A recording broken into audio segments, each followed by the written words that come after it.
Well, welcome. I didn't think that some of us would last this long. It was a long day. Thank you for joining our tour and seeing our spaces. And thank you for letting our students show you what they do, because that's the whole point, is to have our students show. With us, we have a lot of wonderful people. We have from EUC, part of our executive council, and the director of marketing, Ms. Alexandru.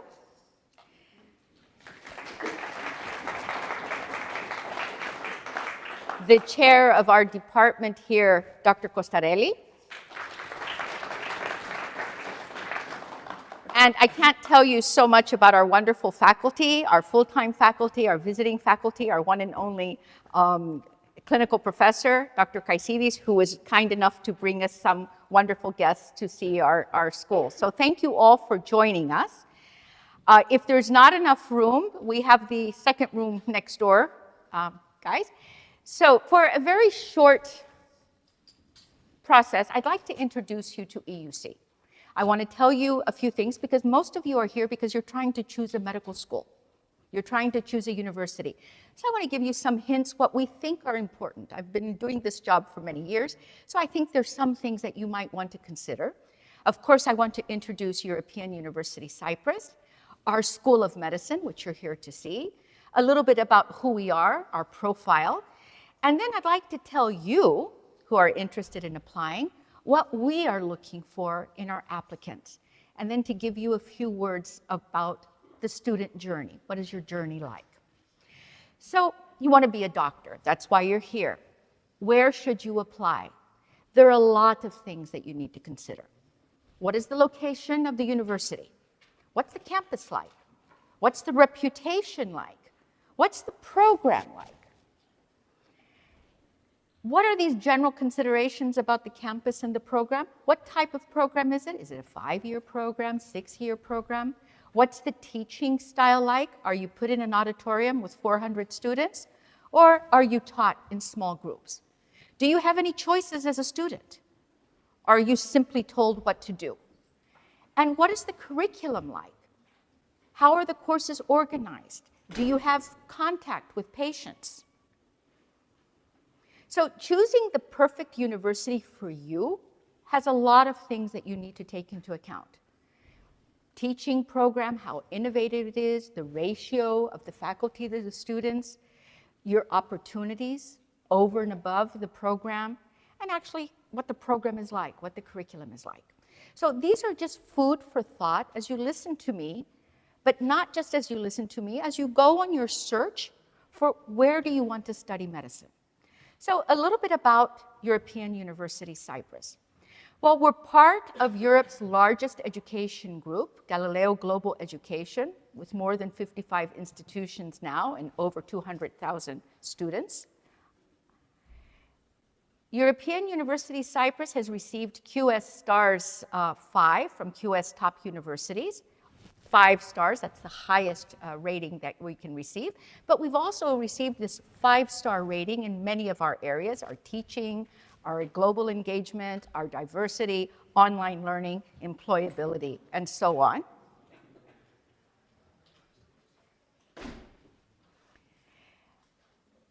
It's also important to note that we're ranked by Times Higher Education, something that's very important, in the top 101 for University for Quality Education. And I hope that when you were taking your tours, you see that we take quality very important for us. Let me show you a short video that introduces European University Cyprus to you.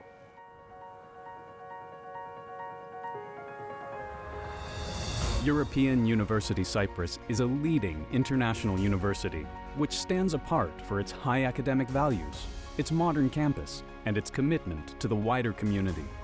With a significant regional presence, European University Cyprus has distinguished itself in teaching excellence, academic and scientific research, with an impressive rate of growth.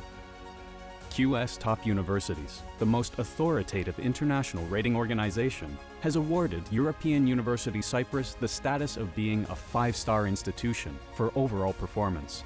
The university has received 5 stars in teaching, employability, internationalization, online learning, inclusiveness, and for the MD Medicine degree.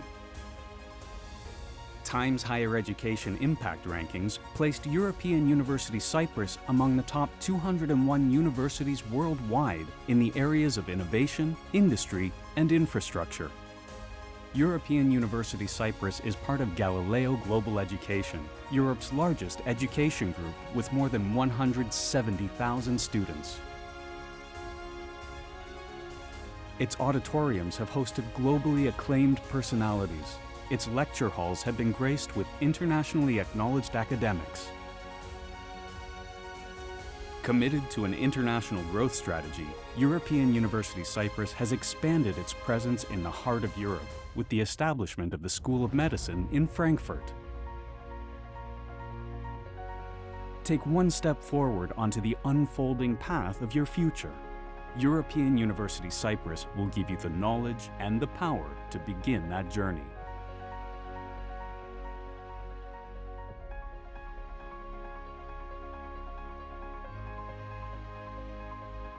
European University Cyprus, empowering greatness. Well, you're here because you're interested in medicine, and I think it's important to note that medicine is not on its own. European University Cyprus has a focus on health and life sciences. Today we have more than 24. Actually, we just accredited our cardiomyopathies masters last week. So we're comprehensive in the health sciences. Very important for anyone who wants to study health and medicine. We have the big three, medicine, dentistry, and vet. They will be eventually coming here. But we also have many, many other programs. This is important because we see the big picture. We see things globally. Now, if we look at the numbers, you can see that our students, both in Nicosia and in Frankfurt, the vast majority are international students. 75% of our students are international, and this is just for the medical program, okay? We're very proud, that's why we're here, that we have one school, but we have two campuses, one that's in the capital of Cyprus, in Nicosia, and then one that's in this beautiful city of Frankfurt that we're quite proud of.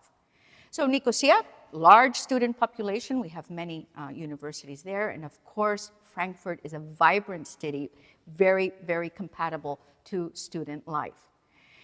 As you saw through your tours, we have state-of-the-art, all-inclusive, if you will, educational facilities, which are identical to what we offer in Cyprus, and actually probably more modern because our campus here is a little bit earlier.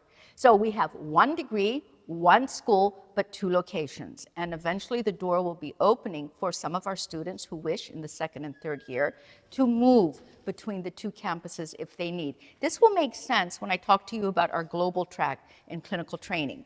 We are an international school, and we embrace that international global aspect of our students. A small video about our one degree.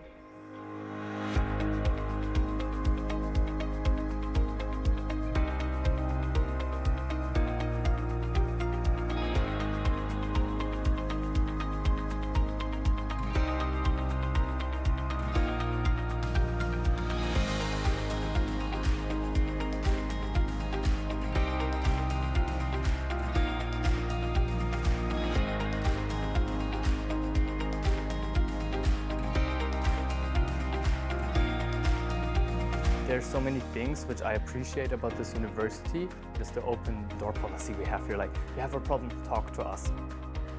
We have the lectures in the morning and then the lab in the afternoon, so we always practice what we learned in the lectures. He allows us to examine the various parts of his body and also detect the blood pressure, heart rate. I would definitely recommend EUC to study medicine here. Everything is new and there's always someone who helps you, so I would recommend the EUC. What sets us apart? On the one hand, we have a great curriculum, and on the other hand, we have superb infrastructure. Let me go through this a little bit more. Let me start with the curriculum. First of all, it's very important for you to recognize that we are approved by the Educational Commission for Foreign Medical Graduates, the ECFMG, in the United States. What does that mean? That means your degree is recognized in the States. For those who want to study and do the residency programs later in the US or even practice medicine, there's no question about the recognition of your degree. Throughout Europe, we are on the IMI, the Internal Market Information System. What does that mean? That means the degree is recognized throughout the EU states. How did we achieve that? We achieved that because we are accredited through a very stringent process, through the process of the World Federation of Medical Education. Very, very high standards. We maintained that accreditation throughout all levels. This enables the students when they graduate to practice medicine wherever they want to go. I'd like to point out that amongst ourselves today, we have 3 graduates from our Nicosia program who you saw on the tour. It is very important, we're very proud of our graduates because they carry a knowledge of medicine that is extremely important. Thank you guys for everything that you're doing. So I told you about the QS Stars University ratings, that we have 5 stars as a university, but we're extremely proud that for the 2nd time in a row, we've received it for our MD curriculum, for our MD program.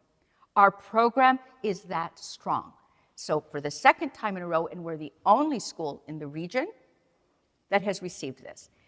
We're also very proud that just now in 2025, we're ranked by subject in medicine and health in the 501 best universities by Time Higher Education.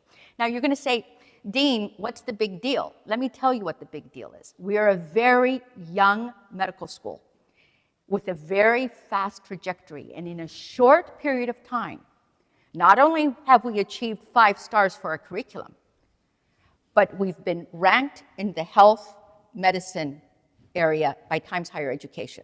So we're very proud of this achievement, which is a reflection not just of our academic standards, but as well of our research. Our vision is one. Our vision is to ensure that our graduates are both compassionate and skilled practitioners. We achieve this by a fantastic curriculum, which has given us our 5 stars.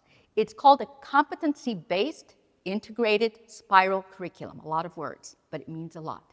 Competency-based. We're integrating the knowledge that students are achieving with their medical practice. Why are we doing this? Giving you book knowledge is not going to help. Why? Because medicine is changing rapidly. About 6 million scientific articles a year. Can we memorize that? No. Can we keep up with that? No. Does it make sense? No. But what we do is we teach our students how to think, how to integrate, how to filter all of that information and use it in the medical practice. So we've cut down our lecture time and we've increased the practical training time. We achieve this with 3 spirals in our curriculum. Phase 1, Foundation of Medicine. That's the nuts and bolts, the anatomies, the physiologies, the biostatistics, all of that stuff that we need to start. After those 2 years, we then turn to a very important phase where it's the foundations of clinical practice. In the first 2 years, we're learning about everything in health, how it's supposed to work. In phase 2, we learn about what can go wrong. So we learn the pathophysiologies, the pathologies, and so on and so forth. Throughout those 3 years, we're receiving hands-on practice. We're learning basic skills, which I'll show you in a minute, so that they're ready in the last 3 years to make it to the clinical medicine core. This is the curriculum that has achieved us the 5 stars. What are the cornerstones of what we do? Active learning. Why? If I were to sit here and give you a lecture, which most of the schools do, you retain less than 1% of the information. But by actively being involved in what you're doing, you retain 70, 80, 90%, depending on what it is. Critical thinking, I've already told you why that's important. Because medicine changes, the knowledge changes. You need to be able to filter that through. Early introduction to medical practice, and I think you got the feel here, and advanced medical education. And I believe that that comes across when you saw our spaces. Advanced medical education requires an investment of time and resources in infrastructure. This is mostly reflecting our simulation and skills training complex. The high fidelity simulation rooms, Apollo, our outpatient consulting rooms, our skills rooms that you saw, our standardized hospital that you saw. These are spaces that have received awards, both for best educational installations and best medical solutions. These spaces are designed for our students to learn. So on the one hand, we have these high fidelity simulators, which act like a human. They respond if you give them the wrong drug. We were doing a practice yesterday on cardiac arrest, so all of the monitors are beeping and blowing and whatever. It's real, and it's better to practice here when you can make your mistakes.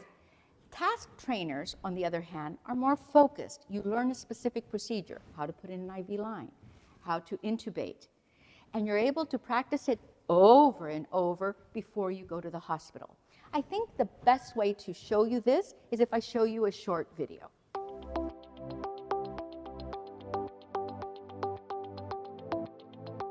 Hello everyone, I'm Dr. Aris Angouridis. I am here with my team, Philippos, who is a nurse, and Eleana, the midwife. We are at the final stages of delivering a baby from a very advanced human patient simulator. Her name is Victoria.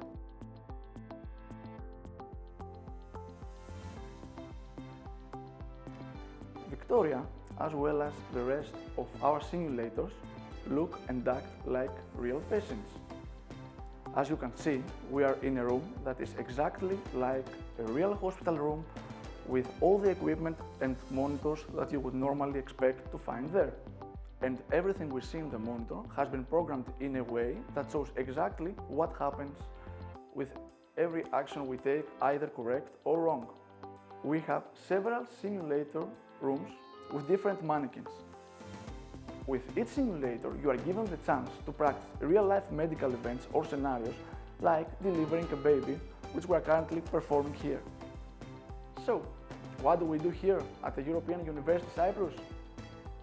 We guide you through this clinical experience as if it was a real medical event in the hospital. With this process, you learn to diagnose and treat patients, but more importantly, you learn from your mistakes before you deal with a real patient.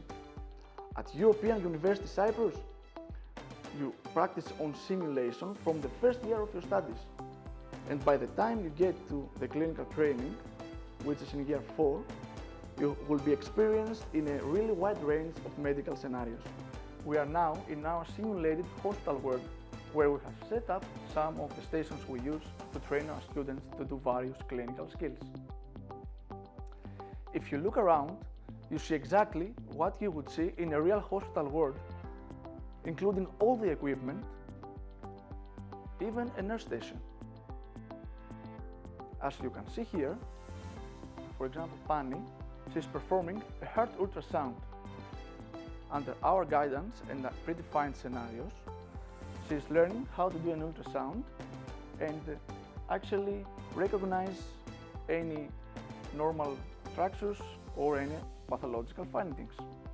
Further down, we can see Eleana, who is trying to insert a vein catheter. We have several other clinical skills, like here Philippos, who is trying to intubate a patient. Furthermore, you can also practice on urine catheter placement in male and female models. Mastering these clinical skills is very important, as it offers you, our students, a significant advantage when you are exposed to patients in hospitals and clinical practice. In other words, we provide you with a safe and controlled environment to practice basic and advanced skills before you start your clinical rotations in the hospital. So as Aris just explained, we have task trainers, those specific skills where you're able to learn basic and advanced skills. And then we have the high fidelity simulators where we have Apollo upstairs, where you're learning how to diagnose and treat, and you're learning from your errors before you make it to the hospital. What happens, however, when we go to the hospital? All clinical training covers the broad range. We have primary care, family medicine, inpatient, outpatient, specialty units, emergency. And of course, students are exposed to lectures, case presentations, and we continue with advanced skills. At the moment, our clinical training network consists of clinical training sites in Cyprus, Greece, France, Germany, that we're starting now, and the USA. Actually, it's a little bit more than that, but this is for a breather. In Germany, our primary hospitals at this point are the Red Cross Hospital and the St. Elizabethan, and we have our fantastic visiting faculty here with us. But our global track takes us a little bit more. And this is important to realize, that students, when the time comes, are able to experience clinical practice in other places, including the United States and Tanzania. Tanzania is a great place because they're exposed to things that they probably would not be exposed to in another hospital. We monitor very carefully all exposures. We monitor the requirements of the clinical training for which we are accredited. The number of hours, the number of weeks, the actual skills that they need to do, the actual procedures that they need to do. Everything is monitored. Actually, it's monitored real time with our electronic logbook. When the time comes, all students will be exposed to this, and actually we're 2 years and 5 months old. We're very young here. Our third-year students next year will be the first students who are starting the clinical training. Is that enough to have a good curriculum? No. We need to support our students, and we have a very strong support system. We have academic advisors for the first 3 years, clinical advisors for the last 3 years. These are the people that students can go to and say, what should I do about this? I'm not doing so well here, my grade point average has dropped. Or I'm not sure about what I want to do as a specialty, or how am I supposed to do this? We support, and you've heard about our open door policy. So if I were to step back and say, we have all of these key features: early patient contact, active learning and critical thinking, and of course, all of the tools of advanced medical education. And does it stop now? No. It's something that's continuously evolving. So even though I'm very proud of our program, and I'm very proud of our infrastructure, and of course our curriculum, extremely proud, is that enough? No, we believe that students need more. And we have summer externships. This is normally for 3rd, 4th, and 5th year students, the more mature students, where we give them summer possibilities for clinical and research experience. This could be at Shriners Hospital for Children. This is a specialized orthopedic clinic, children's orthopedics, where students scrub in. They can go to Oxford, where we have the transplantation unit. We have numerous experiences, including the lab laureates, which will make sense to you in a little bit. So can you imagine having on your CV when you graduate that says, I spent a summer in Aaron Shihanover's lab in Israel, who was, I think he was a 2004 Nobel Prize winner, I don't remember. I'm very proud that our faculty across the board at EUC and the School of Medicine are involved in health policy, both nationally and internationally. Not only are we involved in health policy, we're also involved in setting the standards for how healthcare workers should be educated. Healthcare workers, just medicine, it's vet, dentistry, nursing, the entire group. And this is through the International Network of Healthcare Workforce Education, with which we're partnered. A group of over now 2,500 members and more than 25 countries, where we help set the standards with WHO in terms of how education should take place. You'll see that we host congresses and we bring in big names, Nobel laureates, every year. And these Nobel laureates, many, have become our honorary faculty. This is important because they offer important insight lectures to our PhD students, to our medical students, to our faculty, and they open their doors to our students in the summer. Many of these Nobel laureates who have become honorary faculty of EUC are also our graduation speakers. We still have a few more years for our first Frankfurt graduation cohort. I'm very proud that our students are active in science. This is a journal by our students. It's called The Edge of Science. And I want to stress that this is student-devised, student-developed, student-produced. Faculty has nothing to do with this. This shows the passion that our students have about science and that they realize what they're getting into. But more importantly, they're not staying within the comfort zone. We do connect with society. This was the recent Health Prevention Day that took place, where there were several stations where students and local clinicians here in Frankfurt were offering advice and service to the community. And this is just the first step for a very young cohort of students here. So for you that are here, are young individuals, the question is, how do you get into medical school? What do you need to do? Well, of course, you submit your academic record, which is very important, but you see that there are other things that we look for. Your personal statement, recommendation letters, and the interview. The interview for us is very, very important. You can have the best of the academic record, but the interview tells us who you are. So your question now is what is EUC looking for in its candidates? Well, it's all about you. And the question that we're asking you is, why should we choose you? What is special about you that's going to make you a good clinician? Because we're investing time and effort to cultivate you. So basically, there's three things that you should know about before you come to an interview. Yourself, the school that you're applying to see how you fit in, and the career that you think you've chosen. For yourself is, how do you know you want to be a doctor? How do you know you're going to succeed? These are questions, and they're deep questions that require some reflection. We also expect that you've done your homework, that you know something about the school. What do we teach? How do we teach? What is our program like? What are our strengths for any school that you have an interview for? And then, of course, we consider that it's important for you to know about the career that you've chosen to get. What are your options? Do you understand the demands of what you're asking to get into? It's very important that we know that you're going in with your eyes wide open. Our experience is that when we have an interview and we're able to answer basic questions about the student, that these are the students that succeed. And this is why we place a lot of emphasis on our interview. So what happens when you're accepted to EUC? What is your journey like when you join us? Well, the beginning is the so-called convocation. We have a student orientation.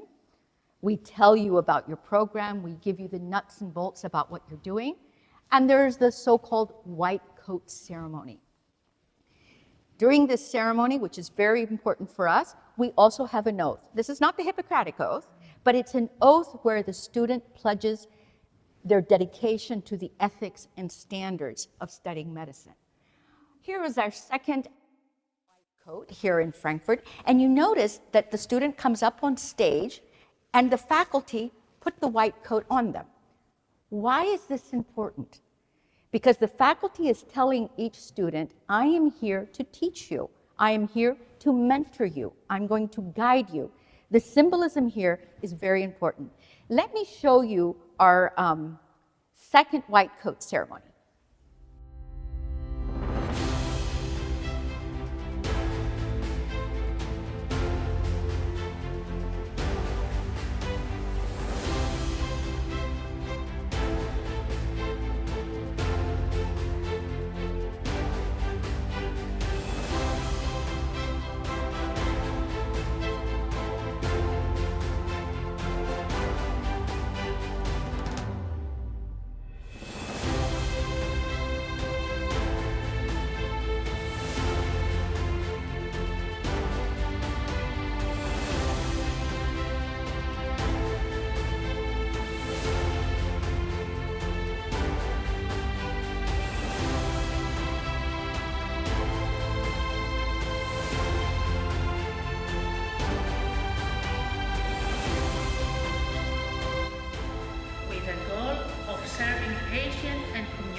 I'm actually quite proud that since last year, since the fall of 2024, and from now on, our white coat ceremony will be taking at this landmark building, the Alter Opera, which is very, very nice. But what happens after you join us? You spend 6 years in a program like the one that you saw, and then at the end, hopefully at the 6 years, we reach commencement. What happens at commencement? Remember the faculty when you start in the white coat ceremony, they give you the white coat and they say, hey, I'm here to teach you and guide you. At commencement, you're given the green hood. Green is the color of medicine. Of the regalia, it's over. And here the instructor, the same faculty who gave you the white coat, is now saying, you finished. You're now my equal. You now have graduated. What's very important is that on this day, you sign the Book of Graduates. Why is that important? It's the first time each of you sign your name with the initials MD, medical doctor. You've achieved that landmark. And of course, this is when you say the Hippocratic Oath. So, my question to each and every one of you is, what is your journey going to be? Are you going to make this journey milestone? Thank you very much for joining us.